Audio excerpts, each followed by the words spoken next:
అహ్మదాబాద్ విమాన ప్రమాదం జరిగి 24 గంటలు పూర్తయింది. అయితే ఎక్స్క్లూజివ్ గా ఆర్టీవీ బృందం అక్కడికి చేరుకుంది. ఆర్టీవీ ఇప్పుడు ప్రెసెంట్ ఆ సంఘటనా స్థలంలో ఉన్నది. అక్కడ జరిగినటువంటి విషయాలు మీకు అందించే ప్రయత్నం చేస్తుంది. హృదయ విదారకమైనటువంటి ఘటనలు అక్కడ దర్శనమిస్తున్నాయి. ప్రస్తుతం ఆ సంఘటనా స్థలంలో కన్నీరు మున్నీరుగా వెలిపిస్తూ ఉన్నారు. సెక్యూరిటీ అక్కడ భారీగా చేరుకుంది. ప్రధాని కూడా ఉదయాన్నే వెళ్ళి సందర్శించారు. ఆ తర్వాత ఎవరైతే ఈ ఘటనలో గాయపడిన వారిని కూడా అక్కడ సందర్శించారు ఆయన. విమానం మొత్తం కూడా తునాతునకలైపోయింది, అగ్నికి ఆహుతైపోయింది. సో ప్రస్తుతానికి మృతదేహాలను తరలించే పనిలో ఉన్నారు పోలీసులు, వైద్య సిబ్బంది. అక్కడ డిఎన్ఏ టెస్ట్ కూడా కొనసాగుతున్నాయి. దర్యాప్తు మొదలుపెట్టింది ఎన్ఎస్జీ, బీజీసీఏ. బ్లాక్ బాక్స్ కోసం ఇంకా అన్వేషణ కొనసాగుతోంది. So present DGCA directorate general of civil aviation అధికారులు కూడా అక్కడికి చేరుకున్నారు. సో ప్రెసెంట్ మా ప్రతినిధి సతీష్ అక్కడ అందుబాటులో ఉన్నారు. Right Satish, I appreciate you firstly. So present మీరున్న ప్లేస్ ఎక్కడ? మనోజ్, మనం ఇప్పుడు నిన్న జరిగిన ఘటన స్థలంలో మనం ఉన్నాము ఇప్పుడు. ఓకే. ఆ వెనక బిల్డింగ్ కనిపిస్తుంది కదా. ఓకే. ఈ బిల్డింగ్ దగ్గరే ఫ్లైట్ కూలింది. ఓకే. నిన్న గురువారం మధ్యాహ్నం ఏదైతే ఎయిర్ ఇండియా ఫ్లైట్ కూలిందో. ఓకే సతీష్, అక్కడ నువ్వు ఉన్న చోట అది క్రౌడీ ప్లేసా? అంటే దగ్గరగా నివాసాలు ఉన్నాయా? సామాన్యులు ఉన్నటువంటి ఇంకేదైనా ప్రాంతాలు ఉన్నాయా? లేదు మనోజ్, అంతా అవుట్కట్స్ ప్లేస్. ఓకే. చుట్టుపక్కల ఏమి లేవు, ఒక హాస్పిటల్ తప్ప ఇంకేమి ఉండవు. ఓకే. మొత్తం ఖాళీ స్థలం ఇది అంతా. ఓకే. బిల్డింగ్ చూపించండి, ఆ బిల్డింగ్ చూపించండి ఒకసారి. సో ఇది ఆ బిల్డింగ్, ఈ బిల్డింగ్ చూసారు కదా, బీజేఎంసీకి సంబంధించినటువంటి మెడికల్ కాలేజ్ హాస్టల్ బిల్డింగ్ ఇదే. ఇక్కడే నిన్న ఎయిర్ ఇండియా విమానం కుప్ప కూలిపోయింది. ఈ ఘటనలోనే ఇక్కడే ఎయిర్ ఇండియా విమానం కుప్పకూలిపోయింది. ఎగ్జాక్ట్ గా ఇదే సమయానికి నిన్న 241 మంది సజీవంగా అగ్నికి ఆహుతయ్యారు. సో ప్రెసెంట్ ఈ ఘటనలో హాస్టల్ ఉన్నటువంటి చాలా మంది విద్యార్థులు కూడా అక్కడ మరణించినట్టు తెలుస్తోంది. ఓవరాల్ గా 265 మంది విద్యార్థులు ఈ ఘటనలో, ఓవరాల్ గా అటు ఫ్లైట్ లో ప్రయాణికులతో పాటుగా విద్యార్థులు సుమారుగా అంతా కలిపి 265 మంది దుర్మరణం పాలయ్యారు. ఎస్ ప్రెసెంట్ సతీష్, నువ్వున్న చోట అక్కడ ఎటువంటి సినారియో ఉంది? ఇంకా రెస్క్యూ ఆపరేషన్స్ కొనసాగుతున్నాయా? అక్కడ ఏమైనా ఫ్లైట్ తాలూకా ఆనవాళ్ళు ఉన్నాయా? మనోజ్, ఫోరెన్సిక్ డిపార్ట్మెంట్ వాళ్ళందరూ వచ్చి తనిఖీలు చేస్తున్నారు. ఓకే. ఇక్కడ మీరు చూస్తున్న బిల్డింగ్ వైపు నల్లగా ఉంది, వైపు వైట్ కలర్ లో కనిపిస్తుంది కదా. ముందు వైపు మొత్తం నల్లగా కాలిపోయింది. ఓకే.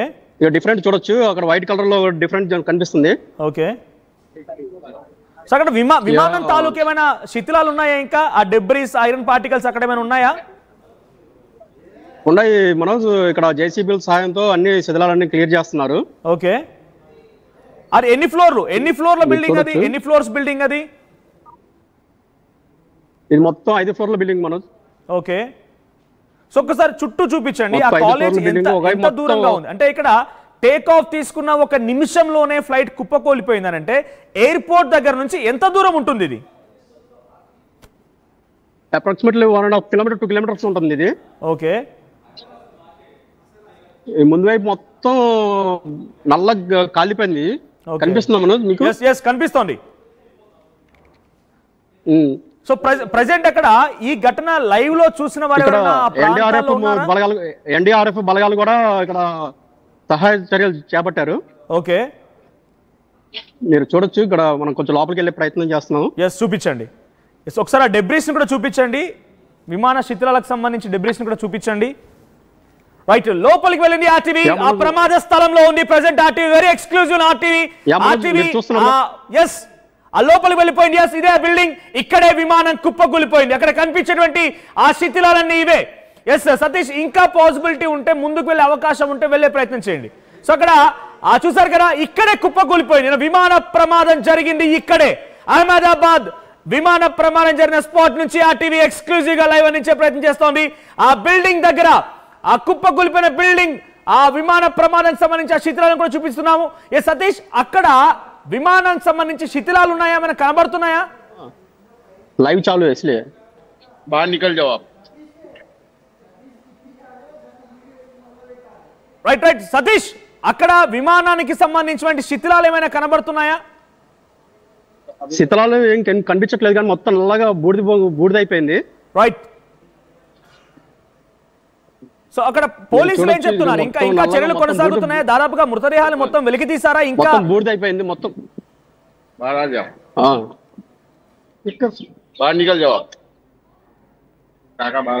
పర్వాలేదు పర్వాలేదు, దూరం నుంచే రికార్డ్ చేయండి సతీష్. కాకపోతే ఒక్కసారి విజువల్స్ చూపించండి, మీరు ఇరువైపులా ఉన్నా పర్వాలేదు. సో అక్కడ ఆ విజువల్స్ లో ఇంకా ఎటువంటి సహాయక చర్యలు జరుగుతున్నాయి? సహాయక చర్యలు అయితే గట్టిగా ముమ్మరంగా జరుగుతున్నాయి మనోజ్. మీరు చూస్తున్నారు కదా, ఇక్కడ పక్కన ఇన్స్టిట్యూట్ ఉంది, కాలేజ్. ఒక్కసారి అది చూపించండి. అది BJMC medical college, right? CMR national institute.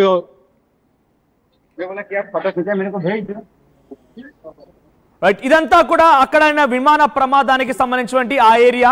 ICMR national institute of. Okay, చూస్తున్నారు మనోజ్. ఇంకా అక్కడ నివాస ప్రాంతాలు ఉన్నాయా? ఓన్లీ మెడికల్ కాలేజ్ మాత్రమే ఉందా? ఏదైనా నివాస ప్రాంతాలు ఉన్నాయా సమీపంలో? ఓన్లీ మెడికల్ కాలేజ్ అను హాస్టల్ ఉంది మనోజ్. ఓకే, మీరు చూడొచ్చు పాపం, నిన్న వీళ్ళు తిన్న ఫుడ్ కూడా అంతే మొత్తం కాలిపోయింది. ఓకే, రోడ్డు పైన. రైట్, అదేంటి ఈ బాక్స్, లంచ్ బాక్స్. ఓకే, అక్కడ ఒక్కసారిగా స్థానికులు వచ్చిన వాళ్ళు భయపడకుండా గురైపోయి పరారైపోయారు. స్థానికులు తెచ్చుకుని తిన్న ఫుడ్ ఇది. రైట్. సో ఇంకా అక్కడ ప్రత్యక్ష సాక్షులు ఎవరైనా ఉన్నారా? మొత్తాన్ని అయితే పంపించేశారు. ఇక్కడ ప్రెసెంట్ అయితే ఎవరు లేరు. ఓకే, మనం మాట్లాడే ప్రయత్నం కూడా చేద్దాం. ఓకే, ఒక్కసారి మీకు అక్కడ వెళ్ళగానే ఏం కనిపించింది, మీ అనుభవం ఏంటి ఒకసారి షేర్ చేయండి.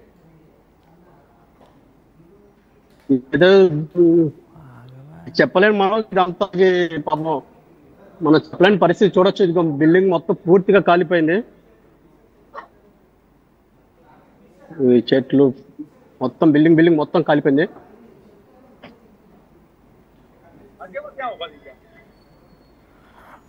రైట్, ప్రెసెంట్ ఆర్టీవీ బృందం అక్కడికి చేరుకుంది. బీజేఎంసీ మెడికల్ కాలేజ్ హాస్టల్ ఎక్కడైతే ఉందో అక్కడ ఆర్టీవీ బృందం చేరుకుంది. ప్రెసెంట్ అక్కడ సహాయక చర్యలు కొనసాగుతున్నాయి.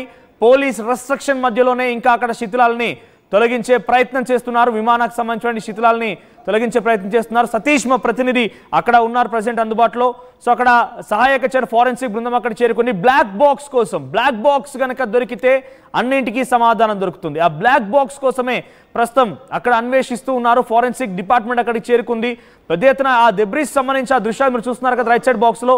ఎక్స్క్లూజివ్గా అవే దృశ్యాలు ఇప్పుడు మీకు కనబడుతున్నాయి. నిన్న ఎగ్జాక్ట్గా ఇదే సమయానికి air India 787.8 dream liner Boeing air flight ఇది. సో అది లండన్ వైపుగా వెళ్తున్నటువంటి విమానం ఒక్కసారిగా కుప్పకూలిపోయింది. ఢిల్లీ నుంచి అహ్మదాబాద్ వచ్చింది. అహ్మదాబాద్ నుంచి ఒక్కసారిగా స్టార్ట్ అవుతున్నటువంటి ఈ విమానం కొన్ని క్షణాల్లోనే కుప్పకూలిపోయినటువంటి ఆ సంఘటన అక్కడ చోటు చేసుకుంది. హృదయ విదారకమైనటువంటి దృశ్యాలు మనకు కనబడుతూ ఉన్నాయి. సో చాలా మంది కూడా సుమారుగా ఆ సమయంలో ఆ ప్లేన్లో 242 మంది ప్రయాణికులు ప్రయాణిస్తున్నారు. 10 మంది క్రూ మెంబర్స్ ఉన్నారు, 2 పైలట్స్ ఉన్నారు, 230 మంది ప్రయాణికులు ఉన్నారు. దాంట్లో కేవలం ఒకే ఒక్కడు మాత్రం బయటపడగలిగాడు. సో విశ్వాస్ కుమార్ రమేష్ అనేటువంటి ఒక వ్యక్తి మాత్రమే 11A సీట్ దగ్గర కూర్చున్నటువంటి ఆ వ్యక్తి మాత్రమే ఆ ఎమర్జెన్సీ డోర్ నుంచి బయటకు దూకేశానని చెప్పారు. ఇప్పుడే ప్రధాని నరేంద్ర మోదీ కూడా ఆయన్ని సందర్శించారని పరామర్శించారు. ఆ తర్వాత అక్కడ ఘటనలో ఎవరైతే స్థానికులు గాయాల పాలయ్యాయో, తీవ్రంగా గాయపడిపోయి ఆసుపత్రిలో చికిత్స తీసుకుంటున్నారో వారిని కూడా పరామర్శించారు.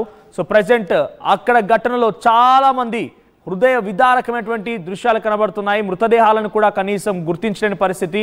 సో ఆ మృతదేహాలను కూడా ఎలా మనం తీసుకువెళ్ళాలి అంటే ఆ తల్లిదండ్రులకి ఆ కుటుంబీకులకి ఎలా అప్పగించాలి, కనీసం ఆ మృతదేహాలను కూడా గుర్తించలేకపోతున్నాం. ఎవరి శరీర భాగాలు ఏవి అనేది కూడా గుర్తించలేని పరిస్థితి. సో ఈ ఘటనలో మాజీ ముఖ్యమంత్రి విజయ్ రూపానీ కూడా దుర్మరణం పాలయ్యారు. సో ఇంకొక 22 ఏళ్ల అమ్మాయి 19 ఏళ్ల వయసులోనే ఎయిర్ హోస్టెస్గా జాయిన్ అయినటువంటి నంకోతాయ్ శర్మ మణిపూర్ రాష్ట్రానికి సంబంధించిన అమ్మాయి మరణించింది. ఈ ఘటనలో తన కుటుంబం పెద్ద ఎత్తున రోధిస్తోంది. తన కుమార్తెను అప్పగించండి అంటూ రోధిస్తూ కన్నీరు మున్నీరుగా విలపిస్తూ ఉంటే ఆ దృశ్యాలు చూసిన ప్రతి ఒక్కరు కూడా కన్నీరు పెడుతున్నారు. ఏకంగా ఈరోజు ఈ ఘటన పైన భారతదేశమే కాదు అటు ప్రపంచ దేశాలు కూడా చర్చిస్తూ ఉన్నాయి. ఈ ఘటన నిజంగా ఇటువంటి ఘటన, అనుకోని సంఘటన ఇంతమంది ప్రాణాలు తీసింది. గతంలో కూడా 1996లో కూడా Saudi Arabian airlines and Kazakhstan airlines కూడా ఈ రకంగానే పరస్పరంగా ఢీకొట్టి ఈ ప్రమాదంలో చాలా పెద్ద ఎత్తున సుమారుగా 350 మంది 350 మంది మరణించారు. గతం 1996లో జరిగింది ఈ ఘటన. ఇప్పుడు 2025లో రైట్. ओके बस अपना नाम बताइए सर. कुणाल सिंह ठाकुर.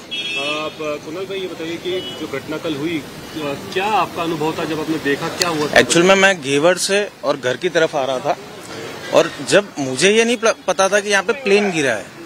बहुत बड़ा ब्लास्ट हुआ. मैं यहाँ तक आया, ये एनआईडी तक जो आगे भवन है वहाँ तक आग फैली हुई थी. तब ये नहीं समझ आया कि आगे हुआ क्या है. जब एकदम थोड़े थोड़े आगे गए, आर्मी आ गई. आर्मी आने के बाद फायर ब्रिगेड आई. जब थोड़ी आग बुझी और उन लोगों ने बोला कि यहाँ पे प्लेन गिरा है. सबसे पहले ये बोला था कि कार्गो प्लेन गिरा है, ये नहीं पता थी कि पैसेंजर प्लेन है. तो फिर जब आग थोड़ी बहुत ठंडी हुई उसके बाद हम लोग अंदर की साइड गए ना, तब देखा कि लोग नीचे जले हुए गिरे हुए थे. और यहाँ पे आगे की साइड उसका राइट साइड का फेंडर गिरा हुआ था पहले, और प्लेन इस तरफ से आया था. आपका पहला रिएक्शन क्या था जब ये हुआ? मैं चौंका हुआ था. तब कुछ समझ नहीं आ रहा था कि क्या हो रहा है. तो मतलब और क्या माहौल था उस टाइम पे? बहुत भयंकर माहौल था. किसी को कुछ समझ नहीं आ रहा था. सब एक दूसरे की हेल्प कर रहे थे. कितने लोग होंगे उस टाइम पे, क्या अंदाजा? लोगों का तो नहीं पता, पर यहाँ पे जो 3 बिल्डिंग थी उसके अंदर ज्यादातर डॉक्टर ही थे. आसपास के कितने लोग थे? भीड़ कितनी होगी? भीड़ कम से कम 500 लोग तो होंगे. सारी साइड से, इस तरफ से भी थे, इस तरफ से भी थे, और ये वाले रोड पे भी थे. क्या धमाका सुना है? आप सुना आपने? धमाका सुना और आग का और धुआं देखा बहुत बड़ा. कितना बड़ा धमाका? बहुत ज्यादा बड़ा था, क्योंकि मैं घेवर से आ रहा था और घेवर से और ये जो मंदिर आता है वहां से, और ये क्लियर दिख रहा था. आप जब घटनास्थल गए तो क्या देखा? सबसे पहले आग ही देखी, तो कोई भी पास नहीं गया. जब आग थोड़ी ठंडी हुई, फायर ब्रिगेड ने बुझाया, तब समझ आया कि यहाँ पे प्लेन गिरा है. और तब लोगों को ये नहीं पता थी कि पैसेंजर प्लेन है. सबको यही था कि कार्गो प्लेन होगा ऐसा. फिर उसके बाद जब पास में गए और बॉडी जब देखी लोगों की, फिर सब डर गए.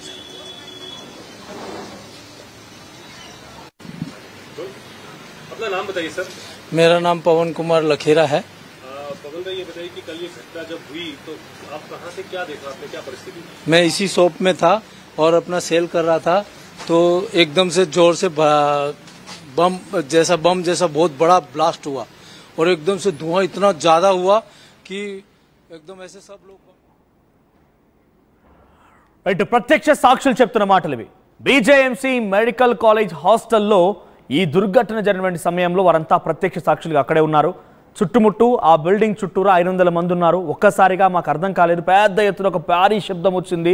ఆ తర్వాత బిగ్గెస్ట్ బ్లాస్టింగ్ జరిగింది. అక్కడ ఆ సమయంలో మేమంతా ప్లేన్ కూడా అనుకోలేదు, ఏమో జరిగి ఉంటుంది, ఏం జరిగిందో ఒక ఆందోళన వ్యక్తం చేస్తూ అంతా పరుగులు తీసాము. కానీ అక్కడ వెళ్ళి చూస్తే ఒక ఏరోప్లేన్ క్రాష్ అయిందని చెప్పి వారంతా చెప్తున్నారు. సో ఇంకా చాలామంది అక్కడ ఘటనలో గాయాల పైన అందరూ కూడా ఆసుపత్రిలో చికిత్స తీసుకుంటూ ఉన్నారు.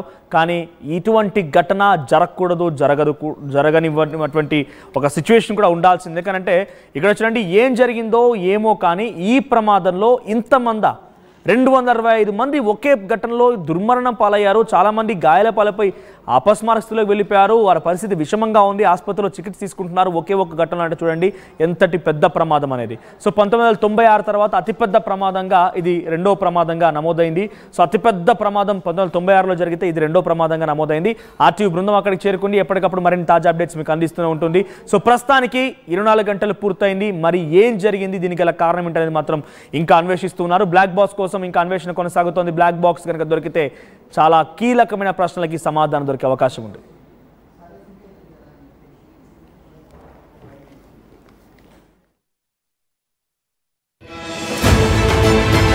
Bridging the gap between the textbook and the industry through innovation. KLH deemed to be university.